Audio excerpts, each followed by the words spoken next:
નમસ્કાર દર્શક મિત્રો, HRIPC ન્યૂઝમાં આપનું હાર્દિક સ્વાગત છે। હું છું આપની સાથે સંધ્યા। તો સમાચારની શરૂઆત કરતા પહેલા નજર કરીશું આજના મુખ્ય સમાચાર પર। રાજકોટનો જીતુ પરમાર ભરૂચમાંથી નકલી કિન્નર તરીકે ઝડપાયો। પૂર્વપટ્ટી વિસ્તારની સોસાયટીમાં પ્રવેશે તે પહેલા જ લોકોએ વાયરલ ફોટા અને વિડીયોના આધારે દબોચી લીધો। અસલી કિન્નરોએ નકલી કિન્નરને નિવસ્ત્ર કરી ટીપી નાખ્યો। માતાપુરમાં ડીજે વગાડવા મુદ્દે યોજાયેલી મીટિંગમાં ધીંગાણું। એકને ઈજા થતા 13 લોકો સામે નોંધાઈ ફરિયાદ। ચાવડની સ્કૂલમાં જુડો કુસ્તીમાં એક વિદ્યાર્થીએ બીજા વિદ્યાર્થીને મુક્કો મારી દેતા જડબું તૂટ્યું। 8મા ધોરણમાં અભ્યાસ કરતા વિદ્યાર્થીને જડબામાં 2 ફ્રેક્ચર થતા વાલીઓનો આક્રોશ। સમગ્ર મામલો માનવ આયોગમાં પહોંચ્યો। નંદેલાવની અનૂર રેસિડેન્સીના રહીશોએ બિલ્ડર સામે મોરચો માંડ્યો।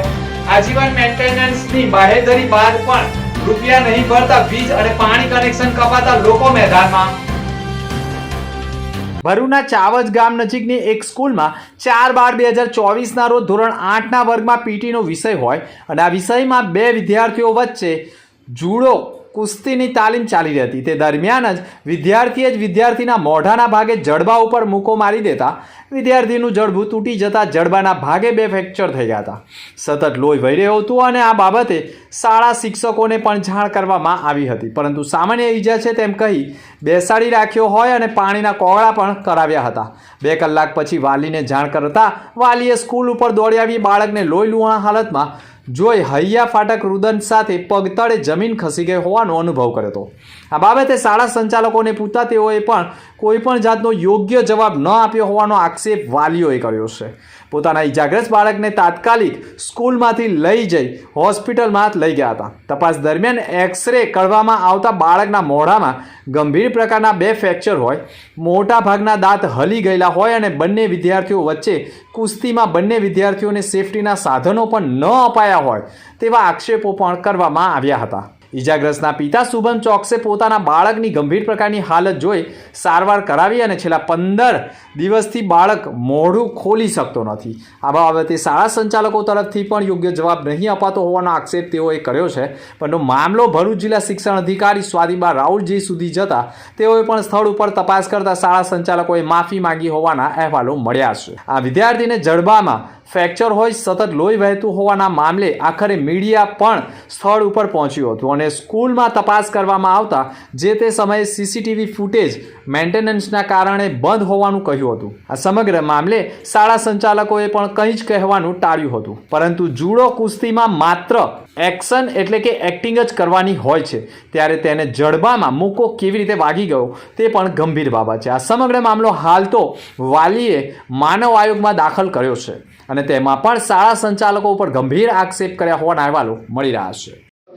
मेरा नाम निधि शुभम चौकसे है। मेरा बच्चा आनंद निकेतन भरूच कैंपस में पढ़ता है, 8th स्टैंडर्ड में। प्रथम चौकसे उसका नाम है। उसे टाइकोंडो क्लासेस में फ़ाइट कराई गई, जो कि फ़ाइट अलाउ नहीं होती है स्कूल में, फिर भी वहाँ कराई है हमें बिना बताए। और उससे 1.5 साल बड़े बच्चे से उसको वो गेम खिलवाया गया।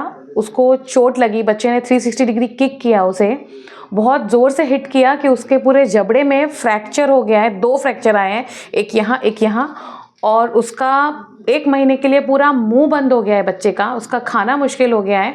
और स्कूल वालों का उस टाइम पे ये रिएक्शन था कि वो बच्चे को चोट लगी है, टीचर उसे अंदर लेके गए हैं, प्रिंसिपल को बताया है। प्रिंसिपल सर फ़ोन पे इतने बिजी थे कि बोलते हैं 15 मिनट बच्चे को बाहर बिठा के रखो। उसका खून बह रहा था, वो कंटिन्यू रो रहा था और उस वक्त उसे किसी ने अटेंड नहीं किया। वो सब होने के भी 1 घंटे बाद मुझे फ़ोन आता है कि आपके बच्चे को चोट लगी है, उसे लेके जाइए। 1 घंटे तक बच्चे का खून कंटिन्यू बहता रहा। उसके फादर को मैंने फ़ोन किया, जब वो यहाँ से गए, ट्रैफिक में फंसे, वहाँ तक पहुँचे। 2 घंटे हो चुके थे, बच्चे का खून बहना बंद नहीं हुआ था, बच्चे का रोना बंद नहीं हुआ था। बच्चे ने स्कूल वालों से कहा भी, जैसे ही उसे चोट लगी, कि सर मुझे जबड़े में दर्द हो रहा है, मेरा दांत मुझे ऐसा लग रहा है कि अंदर बैंड हो गया है। और वो बहुत पेन में था। पर उस पर किसी ने ध्यान नहीं दिया। उसको सिर्फ एक कमरे में बिठा दिया और उसके हाथ में एक रुमाल पकड़ा दिया और कहा कि बस इससे अपना खून पोंछते रहो। 1 घंटे तक तो वो बच्चा 2 घंटे तक उस कमरे में बैठा रहा अकेला अपना खून पोंछते हुए। उसके पास कोई नहीं था, कोई टीचर या कोई भी बच्चे से लेके स्कूल की कोई मेड से लेके कोई उस बच्चे के पास नहीं था। इस तरह का व्यवहार स्कूल वालों ने किया है। उसको फर्स्ट एड नहीं दिया।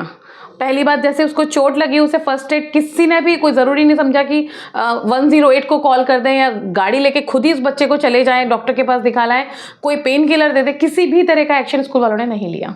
अब मेरी बस यही फरियाद है, मैं हर पेरेंट से, अपनी इंडिया से मैं ये चाहती हूँ कि हमारे जो भी स्कूल हैं इस तरह की वारदात फिर ना हो, और अगर किसी बच्चे को चोट लगती है तो उसके ऊपर एक्शन लिया जाए और इस स्कूल के ऊपर एक्शन लिया जाए जिसने ये बच्चे को इस तरह नेग्लिजेंस कर दिया कि ठीक है चोट लगी है तो बैठेंगे, इसके पेरेंट आएंगे तो लेके जाएंगे, तब तक बच्चा रोता रहे, खून बहता रहे, कोई बात नहीं है। मैं बस अभी स्कूल पे एक्शन लेना चाहती हूँ।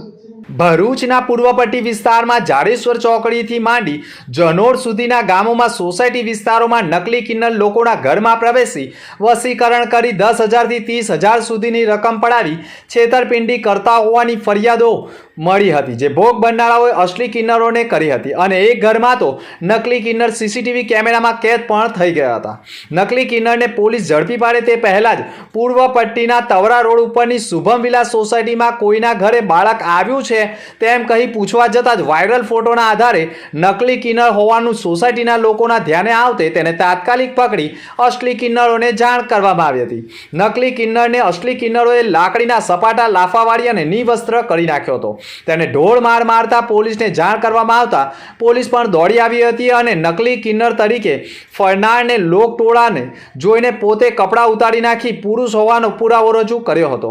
સમગ્ર મામલે તપાસ કરતા નકલી કિન્નર રાજકોટના પડધરી ગામની ઝૂંપડપટ્ટીનો રહીશ હોય અને પોતાનું નામ જીતુભાઈ ઝવેરભાઈ પરમાર ઉંમર વર્ષ 45નો હોવાનું કહ્યું હતું અને લોકોના ટોળાનો ભોગ બનેલો નકલી કિન્નર આખરે બેભાન થઈ જતા 108 મારફતે સારવાર માટે ભરૂચ સિવિલ હોસ્પિટલ ખાતે ખસેડવામાં આવ્યો હતો।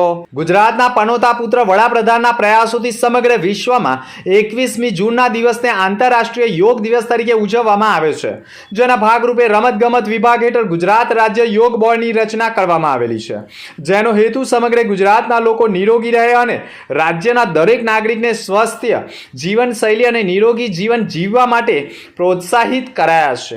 જેના ભાગરૂપે ભરૂચમાં ગુજરાત રાજ્ય યોગ બોર્ડ દ્વારા આગામી 14 અને 15 ડિસેમ્બર 2024ના રોજ 2 દિવસીય યોગ શિબિરના આયોજનો કરવામાં આવ્યા હતા, જેમાં 14 ડિસેમ્બરના રોજ સાંજના 5 થી 7 કલાક દરમિયાન અને 15મીના રોજ પણ 6:15 થી સાંજના 8:15 કલાક સુધી જીએનએફસી ગ્રાઉન્ડ ખાતે નર્મદા નગર મંદિર ખાતે ગુજરાત યોગ બોર્ડના ચેરમેન સેવક શિષપાલની અધ્યક્ષતામાં યોગ શિબિરનું આયોજન કરવામાં આવ્યું હતું।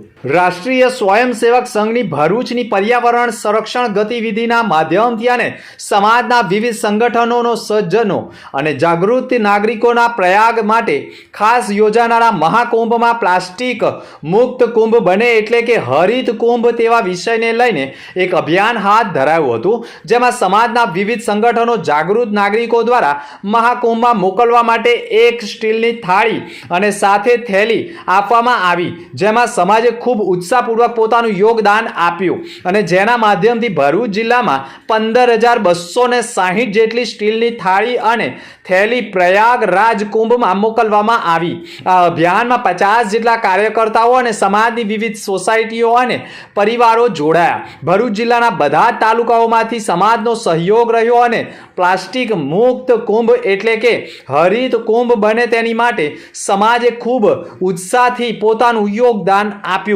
છે। ભરૂચ જિલ્લાની પવિત્ર ભૃગુ ઋષિની ભૂમિ ઉપર જ ખેડૂતો સાથે અન્યાય કેમ? સૌરાષ્ટ્ર તરફના ખેડૂતોને સમાન જમીન સમાન વળતર ચૂકવવામાં આવતું હોય તો ભરૂચના ખેડૂતોને કેમ નહીં? મોરબીના કલેક્ટરે ખાખરેચી ગામના ખેડૂતોની જમીન ઉપર હાઈટેન્શન લાઇન માટે 765 કેવીની લાઇન પસાર કરવા માટે ખેડૂતોની જમીનનો ઉપયોગ કરવા માટે ખેડૂતને ચોરસ મીટર પિયત જમીન હોય તો ₹1,003 અને બિન પિયત જમીન હોય તો ચોરસ મીટર 898 ચૂકવવાનો હુકમ કર્યો છે અને આ હુકમ તાજેતરમાં તારીખ 18/9/2024ના રોજ કરવામાં આવ્યો હોવાની માહિતી સાથે ઠરાવ પણ ખેડૂતો સુધી પહોંચ્યો છે. મોરબીના કલેક્ટરે કરેલા ઠરાવ મુજબ ભરૂચના કલેક્ટર ખેડૂતોને વળતર કેમ ન ચૂકવી શકે અને ઠરાવ કેમ ન કરી શકે તેવા આક્ષેપ સાથે ભરૂચના ખેડૂતો પણ મેદાનમાં ઉતરે તેવા એંધાણો વચ્ચે મોરબીના કલેક્ટરે કરેલો ઠરાવ મુજબ ભરૂચના ખેડૂતોને પણ વળતર ચૂકવવામાં આવે તેવી માંગ સાથે રજૂઆત કરનાર છે અને ભરૂચના દેત્રાલ ગામના ખેડૂતો પણ કલેક્ટરને રજૂઆત કરે તેવી માહિતી નોફલ પટેલે પૂરી પાડી છે. અંકલેશ્વરના કોસંબડી ફાર્મ હાઉસમાંથી આશરે 4 વર્ષની દીપડી પાંજરે પુરાઈ હોવાના અહેવાલો સામે આવ્યા છે. ફાર્મ હાઉસમાં પશુનું મારણ કરતા વન વિભાગને જાણ કરવામાં આવી હતી. વન વિભાગ દ્વારા ગઈકાલથી જ પાંજરા ગોઠવવામાં આવ્યા હતા અને પાંજરામાં દીપડી પુરાઈ ગઈ હોવાના અહેવાલો સામે આવ્યા છે. દીપડી પાંજરે પુરાતા કોસંબડી ગ્રામજનોએ હાહાકારો અનુભવ્યો હતો. દીપડીની તબીબી તપાસ બાદ જંગલમાં મુક્ત કરવામાં આવનાર હોવાના અહેવાલો મળી રહ્યા છે. ભરૂચના નંદેલાવ ગામ નજીકની અલનૂર રેસિડેન્સીમાં 164 ફ્લેટ આવેલા છે. જ્યારે મિલકત ધારકોએ મકાનો ખરીદ્યા ત્યારે બિલ્ડરે આજીવન મેન્ટેનન્સ કરવાની બાહેધરીઓ આપી હતી, પરંતુ છેલ્લા ઘણા સમયથી મેન્ટેનન્સની ભરપાઈ નહીં કરતા વારંવાર વીજ કનેક્શન અને પાણી કનેક્શન કાપી નાખવામાં આવતા હોવાના આક્ષેપ થયા છે, જેના કારણે લોકો અંધારપટમાં રહેવા માટે મજબૂર બન્યા છે. વીજ કનેક્શન અને પાણી કનેક્શન કપાઈ જવાના કારણે બિલ્ડરે રેસિડેન્સીના લોકો સાથે છેતરપિંડી કરી હોવાના આક્ષેપ સાથે રેસિડેન્સીના લોકો રસ્તા ઉપર ઉતર્યા હતા. ભારે હોબાળો મચાવ્યો હતો. બિલ્ડર સામે આગામી દિવસોમાં ગ્રાહક સુરક્ષા કોર્ટ તથા પોલીસ મથકે છેતરપિંડીની ફરિયાદ કરવાની ચીમકી પણ સોસાયટીના રહીશોએ આપી દીધી છે. અંતમાં ફરી એક નજર આજના મુખ્ય સમાચાર પર. રાજકોટનો જીતુ પરમાર ભરૂચમાંથી નકલી કિન્નર તરીકે ઝડપાયો. પૂર્વપટ્ટી વિસ્તારની સોસાયટીમાં પ્રવેશે તે પહેલા જ લોકોએ વાયરલ ફોટા અને વિડીયોના આધારે દબોચી લીધો. અસલી કિન્નરોએ નકલી કિન્નરને નિવસ્ત્ર કરી ટીપી નાખ્યો. માતાપુરમાં ડીજે વગાડવા મુદ્દે યોજાયેલી મીટિંગમાં ધીંગાણો. એકને ઈજા થતા 13 લોકો સામે નોંધાઈ ફરિયાદ. ચાવડની સ્કૂલમાં જુડો કુસ્તીમાં એક વિદ્યાર્થીએ બીજા વિદ્યાર્થીને મુક્કો મારી દેતા જડબું તૂટ્યું. 8મા ધોરણમાં અભ્યાસ કરતા વિદ્યાર્થીને જડબામાં 2 ફ્રેક્ચર થતા વાલીઓનો આક્રોશ. સમગ્ર મામલો માનવ આયોગમાં પહોંચ્યો. નંદેલાવની અલનૂર રેસિડેન્સીના રહીશોએ બિલ્ડર સામે મોરચો માંડ્યો. આજીવન મેન્ટેનન્સની બાહેધરી બાદ પણ રૂપિયા નહીં ભરતા વીજ અને પાણી કનેક્શન કપાતા લોકો મેદાનમાં. તો હતા અત્યાર સુધીના સમાચાર. નવા સમાચાર સાથે ફરી મળીશું. નમસ્કાર.